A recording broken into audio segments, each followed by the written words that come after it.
আমি যদি হতাম বনহংস, বনহংসী হতে যদি তুমি কোনো এক দিগন্তের জল সিঁড়ি নদীর ধারে, ধান ক্ষেতের কাছে, ছিপছিপে স্বরের ভিতর এক নিরালা নীড়ে, তাহলে আজ এই ফাল্গুনের রাতে ঝাউয়ের শাখার পেছনে চাঁদ উঠতে দেখে আমরা নিম্নভূমির জলের গন্ধ ছেড়ে আকাশের রূপলি শস্যের ভিতর গা ভাসিয়ে দিতাম।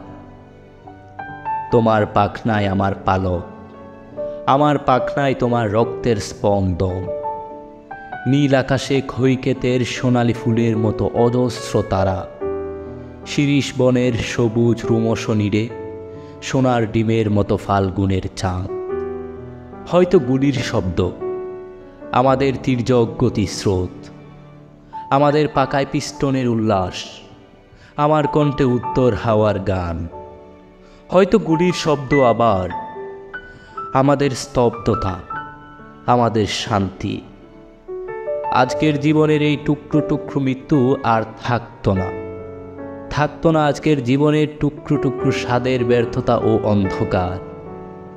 আমি যদি হতাম বনহংস, বনহংসী হতে যদি তুমি কোনো এক দিগন্তের জল সিঁড়ি নদীর ধারে, ধান ক্ষেতের কাছে, ছিপছিপে স্বরের ভেতর এক নিরালা নীড়ে।